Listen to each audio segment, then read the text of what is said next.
in the White Centre. So the meals have just come. We're at the Shavam.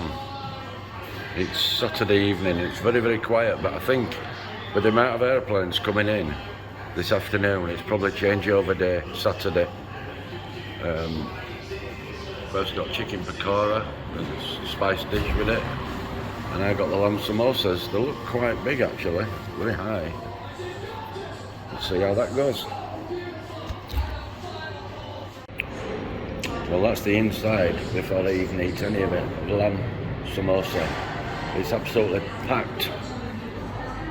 It looks lovely. Let's just hope it tastes as nice. Well, I can only say that was absolutely stunning. The lamb samosa was absolutely crammed with lamb. There was nothing else in it, no vegetables, no nothing. It was all lamb. And it wasn't too spicy. Quite often they are too spicy, but that wasn't. So the main meal's just come. That's my chicken do payaza. That's Bev's korma. How cute's that? Look, it comes on a little burner.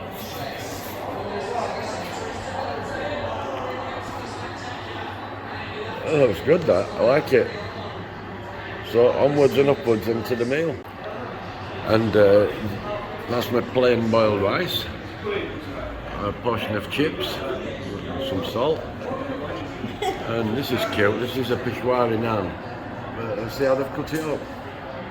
Oh, not nice, isn't it? Rather than dragging it to bits with your hands. Well, I've just poured that out, and it looks absolutely delicious. Let's put a piece of naan to one side, and then we're all ready to go. Well, we're back at the apartments now, after having the Indian meal at the Shavam. And I've got to say, it was definitely lovely.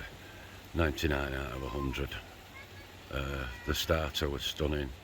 The main meal was absolutely delicious. The spices. He asked me, do you want it mild, medium or hot? And that was a chicken do payaza, which I normally always have. And I said medium. And I guess that's what it was. It didn't burn my mouth out too much. It was lovely. And as usual, I couldn't finish it because I never can. But it was lovely. Highly recommend the Shavam, across from the Fado Rock in Caleta, defusta. There's another one they say, I think it's called a something 22 Indian, and that's supposed to be really good as well. But there's a few we've been to that are not. But